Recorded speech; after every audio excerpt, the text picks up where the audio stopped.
మా విషయంలో ఒక అద్దాల రాజభవనం, అది కూలిపోనిస్తానా? ఏం చేస్తారా ఆంటీ? ఇప్పుడు మీరు ధ్రువని ఆపగలిగారా? ఇప్పుడు ఆపలేకపోవచ్చు, కాని వాణ్ణి ఎలా ఆపాలో నాకు తెలుసు.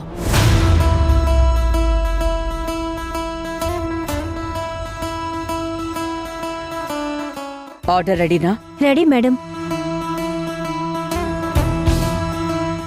మీరు చెప్పినట్టే రెడీ చేసి తీసుకొచ్చాను. ఏ ఆర్డర్ ఇది? మళ్ళీ ఆర్డర్ ఏంటి? Termination order.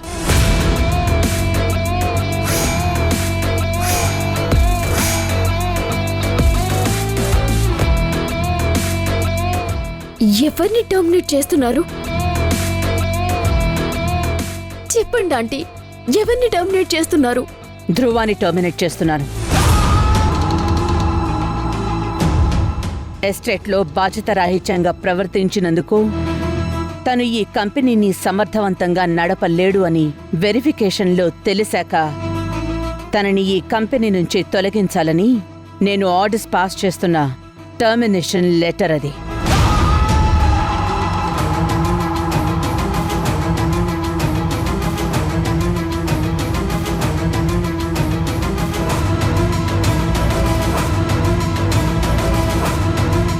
టీనా, నువ్వు వెళ్ళు. Okay ma'am. నేను ఓడిపోను, అందులోనూ నా కొడుకు ముందు. ఈ కంపెనీని నా రక్తాన్ని చెమటగా మార్చి పెంచాను. ఎవరికోసం? ఎవరికోసం ఇన్నాళ్ళు శ్రమ పడ్డాను? నా కొడుకు ముందు తల వంచి నిలబడ్డానికా? నెవర్. ఈ మల్లికా ప్రతాప్ని ఇన్నాళ్ళు అమ్మగానే చూశాడు వాడు. ఇక ముందొక బాస్లా చూస్తాడు. వాడి ప్రేమ నా పంతమా తెలుసుకోవాల్సిన టైం వచ్చింది.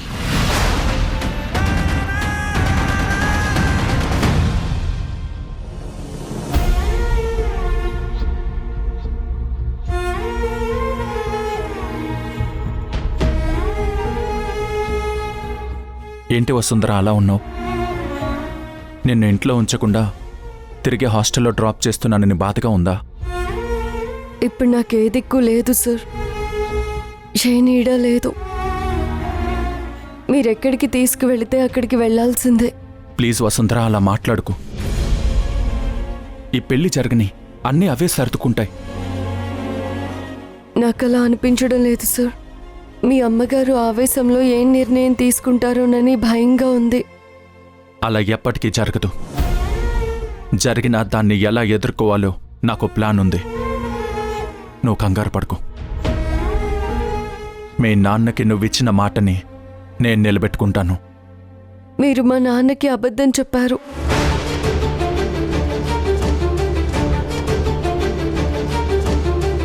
పెళ్లి గురించి అబద్ధం చెప్పారు సార్. మీ అమ్మగారితో మాట్లాడనని ఆవిడ ఒప్పుకున్నారని అబద్ధం చెప్పారు. లేదంటే ఆయన నన్ను ఇంటికి కోడల్ని చేయాలని పట్టుబట్టేవారు కాదేమో.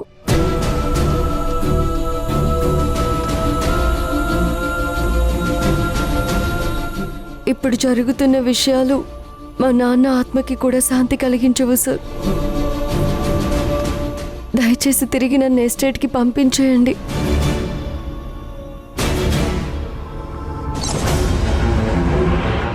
గ్రీష్మ, గ్రీష్మ, గ్రీష్మ, గ్రీష్మ. ఆంటీ, డాడీ వచ్చినట్టున్నారు. పద.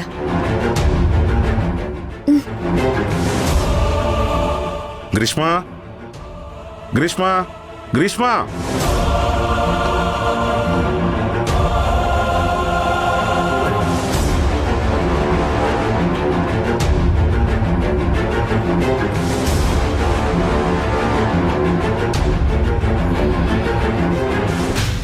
ఏమైంది డాడీ?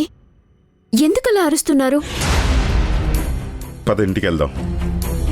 ఇంటికా? ఇప్పుడా? ఏ ఇంకా ఈ ఇంట్లోనే ఉంటావా? ఏ హక్కుతో ఉంటావు? నువ్వు ఇంట్లో పని చేస్తున్నావా?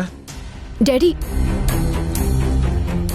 నీకు ఈ డాడీ మాట అన్నా, ఈ డాడీ మాట అంటే గౌరవం అన్నా, పది ఇంటికి వెళ్దాం. నేను రాను.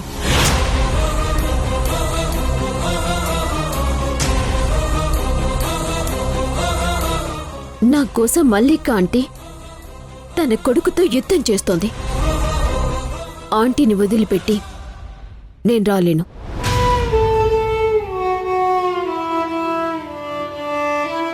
ఈ సమయంలో తనకి నా తోడు అవసరం. తోడా? దేనికి తోడు? వసుంధరని ఇంట్లో నుంచి బయటికి పంపించేయడానిక? ఇంకా నీకు బుద్ధి రాలేదా?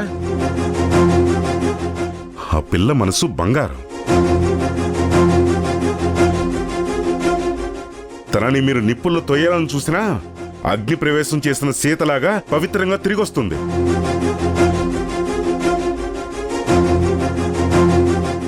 మీరేమో ఆ బురద అంటించుకుంటున్నారు. అవును డాడీ, నేను బురదే, అది తామర పువ్వు. మరి నాతో మీకేంటి పని?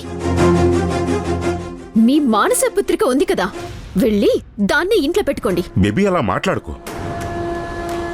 అసలు ఎందుకు నీకు వసుంధర అంటే అంత ద్వేషం? ఇక్కడ జరుగుతున్నవన్నీ అర్థం చేసుకోవడానికి ప్రయత్నించు.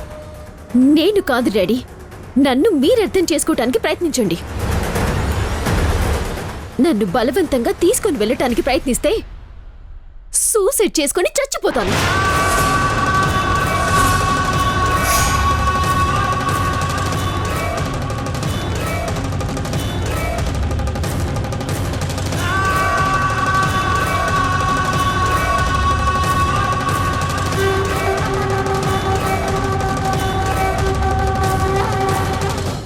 మల్లిక, ఇంకా దానిలో ఆశలు రేపకు.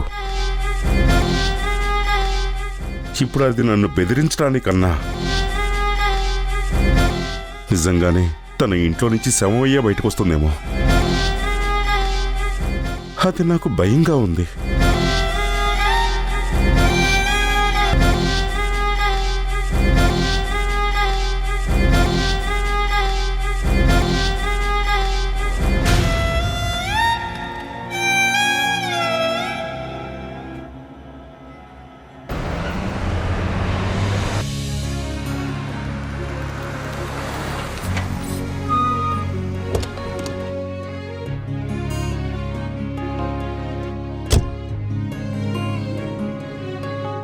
శిరీష ఉందా? లోపలున్నారు, వెళ్ళండి.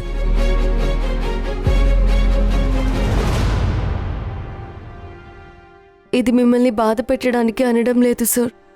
ఎవరు బాధపడకూడదని అంటున్నాను. నన్ను పంపించేయండి సార్. నాకు మీరేదైనా సహాయం చేయగలిగితే తిరిగి ఉద్యోగం ఇప్పించండి. అది చాలు. మీ పిఏగా కాకపోయినా రోజు కూలీగా అయినా సరే. వసుంధర, ఈ మాట నీ నోట్లోంచి ఇదే ఆఖరిసారి అవ్వాలి. అమ్మ అన్న మాట కంటే నువ్వన్న మాటే ఎక్కువ బాధ కలిగించింది. అది కాదు సార్. నా జీవితంలో నేను ధైర్యంగా తీసుకున్న మొదటి నిర్ణయం ఇదే. నువ్వు రాకముందు నేను తీసుకున్న నిర్ణయాలన్నీ తప్పుగా తీసుకున్నాను, లేకపోతే తప్పక తీసుకున్నాను. అందుకే నాకు క్లారిటీ ఉండేది కాదు.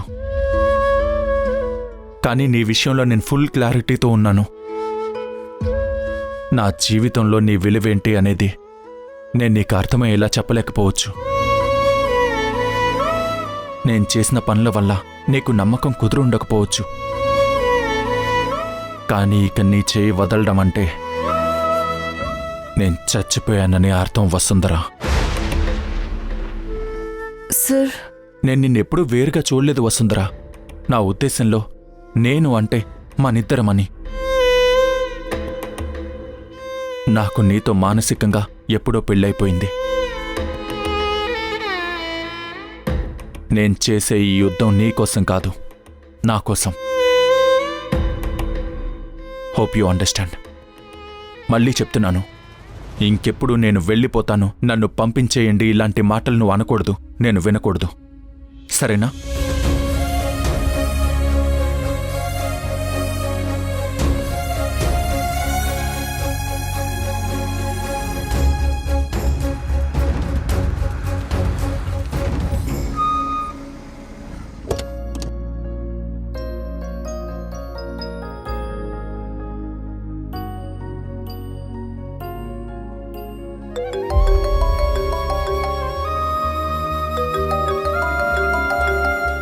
భాస్కర్ బాబాయ్ ఫోన్ చేస్తున్నాడు. వసుంధరా, మాట్లాడు. మామయ్య, అమ్మా వసుంధరా, ఇక్కడ నీ గురించి వినకూడని విషయాలు చాలా విన్నావమ్మా. అక్కడ నువ్వెలా ఉన్నావు తల్లి? నేను బాగానే ఉన్నాను మామయ్య. మీరు నా గురించి ఏమీ దిగులు పెట్టుకోకండి. నిజమేగా వసుంధరా? నువ్వు మా దగ్గరేం దాయడం లేదు కదమ్మా?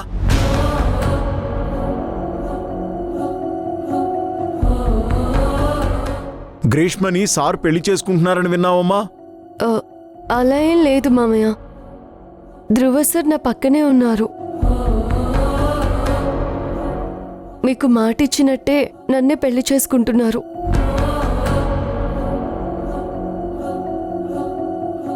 మీరు ఎవరి మాట పట్టించుకోవద్దు. అయినా నాకు మాత్రం ఏదైనా కష్టం వస్తే చెప్పుకోవడానికి మీరు తప్ప ఇంకెవరున్నారు మామయ్య? నేను త్వరలో అక్కడికి వచ్చి అన్ని వివరాలు చెప్తాను. మీరు దేన్ని నమ్మకండి. నేను బాగున్నాను, సరేనా? సరేనమ్మా, జాగ్రత్త. నేనుంటానమ్మా.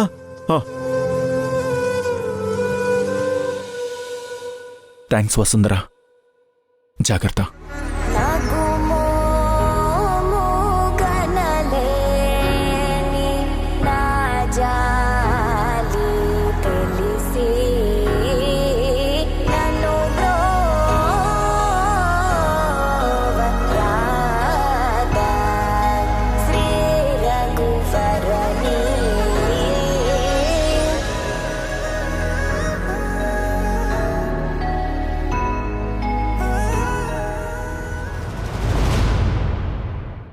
ఒకవేళ అంతా బావుంటే వసుంధర నేనొచ్చి అన్ని వివరంగా చెప్తానని ఎందుకన్నట్టు? అనవసరంగా ఇతని మాటలు నమ్మి ఫోన్ చేశాం. ఇంకా నయం, వసుంధర ఎత్తింది కాబట్టి సరిపోయింది. అదే సారెత్తుంటే, మనం ఇలా మాట్లాడుంటే ఎంత అసహ్యంగా ఉండేది. అయినా వీడికెప్పుడు వసుంధర మీదే కుళ్ళు. అది కాదు, నాకు చెప్పిందే. చాలేవయ్యా, ఇంకా నీ మాటలు ఎవరు నమ్ముతారు? మాకు అవతల బోల్డ్ పనులున్నాయి. పదండి పదండి.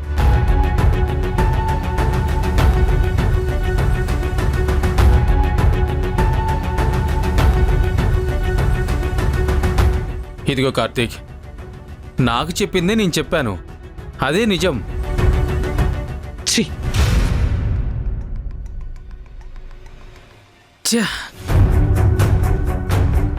పోయింది, మొత్తం పోయింది. అందరి ముందు నా పరువు మొత్తం పోయింది.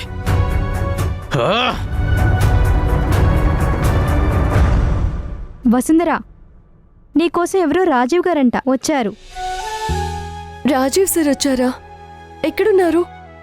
లోపల సిస్టమ్ దగ్గర కూర్చోమని చెప్పాను. రా పద.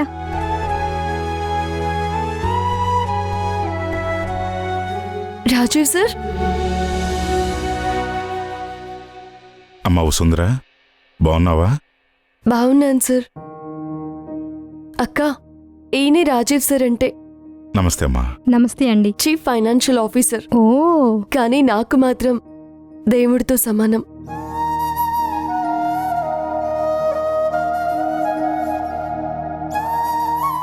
మీరు మాట్లాడుతూ ఉండండి, నేను ఇప్పుడే వస్తాను.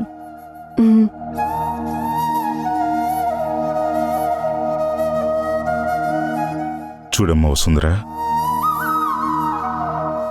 సరిగ్గా ఏం జరిగిందో నాకు తెలియదు. మల్లిక ఏవో వీడియోలు చూపించింది. నీకు తమిళ అతనితో పెళ్లి జరిగిందని. వాళ్ళు నన్ను నమ్మించారమ్మా. పైగా కూతురన్న సెంటిమెంట్ ఉంది కదా, అందుకే గ్రీష్మ పెళ్లికి నేను ఒప్పుకున్నాను. ముందుగా అందుకు సారీ అమ్మా.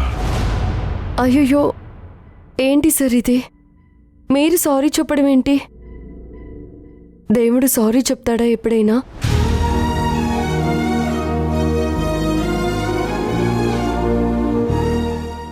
అయినా నేను బాగున్నాను సార్. నా గురించి ఆలోచించే మీరంతా ఉండగా నాకేమవుతుంది? సరిగ్గా టైంకి తింటున్నారా? ఆరోగ్యం జాగ్రత్తగా చూసుకుంటున్నారా? నీలా అడగటానికి నాకు ఇంట్లో ఎవరూ లేరు వసుంధరా. ఆరోగ్యం అంటావా? భగవంతుడు మనశ్శాంతి ఇవ్వటానికి ఆలోచించాడు, కానీ ఆరోగ్యానికే బానే ఉంచాడు. అయినా అన్నీ ఇచ్చేస్తే ఆ దేవుణ్ణి మర్చిపోతాం కదా. గ్రీష్మ మేడం గురించే కదా సార్ మీ బాధంతా? మేడం పరిస్థితికి, ఆ ఇంట్లో గొడవలకి కారణం నేనేనని నాకు తెలుసు సార్. వెళ్ళిపోవాలనిపిస్తుంది, కానీ అన్నీ కాదనుకుని ధ్రువ సార్ నా పక్కన నిలబడ్డారు. అందుకే. అమ్మ వసుంధరా, ఇంకా నువ్వు మారాలి. అతి మంచితనం ఒకసారి ఇదిగో ఇలానే కష్టాలు తీసుకొస్తుంది. రోమ్లో ఉన్నప్పుడు రోమన్లానే ఉండాలి. నీతో ఎవరు ఎలా ప్రవర్తిస్తే అలానే వారికి సమాధానం చెప్పాలి. ఇది బాగా గుర్తుపెట్టుకో. వాళ్ళ కర్మలకి వాళ్లే బాధ్యులు. గ్రీష్మ చేసిన తప్పుకి శిక్ష అనుభవిస్తోంది. దీనికి నిన్ను నువ్వు బాధ్యురాలను చేసుకోకు. ఇకపోతే ఈ హాస్టల్ నీకు సౌకర్యంగానే ఉందా? ఏమాత్రం ఇబ్బంది అనిపించినా మన ఇంటి వాకిలి నీ కోసం ఎప్పుడూ తెరిచే ఉంటుంది. మన ఇల్లు చాలా సంతోషం సార్. నాన్న చనిపోయాక పైనుంచి నన్ను చూసి జాలిపడ్డారేమో, అందుకే ఇంత మంచి వ్యక్తిని కలుసుకోగలిగాను. అయితే నా థ్యాంక్స్ కూడా ఆయనకి చెప్పమ్మా. నువ్వు అప్పుడప్పుడు కనిపిస్తూ ఉంటే నాకు కూడా సంతోషంగా ఉంటుంది. తప్పకుండా వస్తాను సార్. నువ్వు రావాలి. నీకోసం ఎదురు చూస్తూ ఉంటాను. సరే మరి వెళ్ళొస్తానమ్మా. సరే సార్. సంతోషంగా ఉండు. వెళ్ళొస్తాను.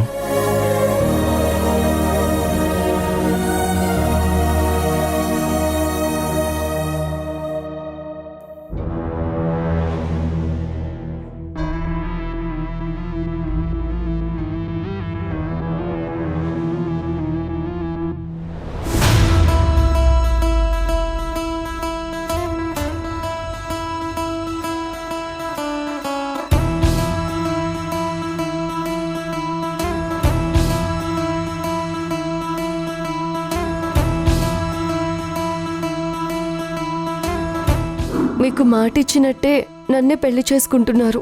మీరు ఎవరి మాట పట్టించుకోవద్దు.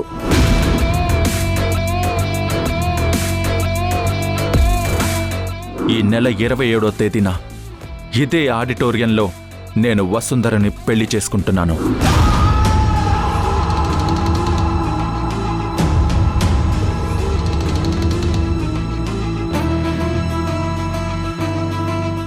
లోపలికొచ్చేటప్పుడు డోర్ నాక్ చేసి రావడం మేనర్స్ కదా? ఓ సారీ, రాంగ్ పర్సన్తో మేనర్స్ గురించి మాట్లాడుతున్నాను. ధ్రువ, నేను చెప్పేది ఒక్కసారి విను. నేను ఎక్స్ప్లెయిన్ చేస్తాను. ఇక నువ్వు చెప్పేవన్నీ నమ్ముతాననుకుంటున్నావా? ధ్రువ, చిన్నప్పటి నుంచి నిన్ను ప్రేమించాను. ఈ ఇంట్లోకి నీ భార్యగా రావటం నా కల ధ్రువ. అది నా కళ్ళ ముందే చెదిరిపోతుంటే ఏదో ఆవేశంలో అలా చేసేశాను. ఈ విషయంలో నా తప్పు కూడా ఉంది కాబట్టే నేను నువ్వు చేసినవన్నీ ఓపిక భరిస్తున్నాను. నీ విషయంలో తప్పు చేసింది నేను. నీకేదైనా ఉంటే అది నా వరకే ఉంటే క్షమించేవాణ్ణి. కానీ నువ్వు వసుంధరని పావులా వాడుకున్నావు. ధ్రువ, వసుంధర రాకముందు నుంచే మన మధ్య ఒక రిలేషన్ ఉంది. అన్నింటికీ తనతో లింక్ చేయకు. చిన్నప్పటి నుంచి నువ్వు ఎన్ని తప్పులు చేసినా ఆంటీ దృష్టికి వెళ్లకుండా నిన్ను సేవ్ చేశాను. ఈ ఒక్క విషయంలో నన్ను క్షమించలేవా? వావ్ గ్రీష్మ, క్షమించడానికి నువ్వు చేసింది తప్పు కాదు, క్రైమ్. ఇంత చేసి కూడా నార్మల్గా మాట్లాడుతున్నావు చూడు. ఇది చాలు నువ్వు చేసిన పనికి నువ్వు అస్సలు ఫీల్ అవ్వట్లేదని చెప్పడానికి. అన్నట్టు ఆ మ్యారేజ్ సర్టిఫికేట్ ఉంది కదా, అది మళ్ళీ తీసుకొచ్చి కొత్త డ్రామాలు ఏమైనా చేయొచ్చు అనుకుంటున్నావేమో. ఆ సబ్ రిజిస్ట్రార్ని కలిసి మ్యారేజ్ని క్యాన్సిల్ చేయించాను.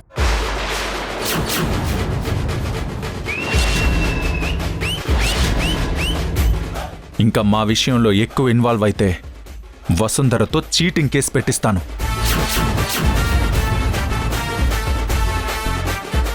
జాగ్రత్త.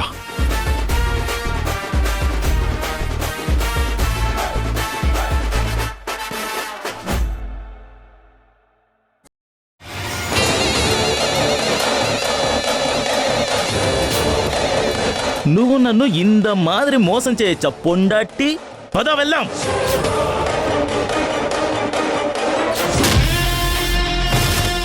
నీయారా రే, అది నా పెళ్ళాం. ఇదిగో మ్యారేజ్ సర్టిఫికెట్. ఎవరా నువ్వు? వసుంధరకి అసలైన మొగుణ్ణిరా.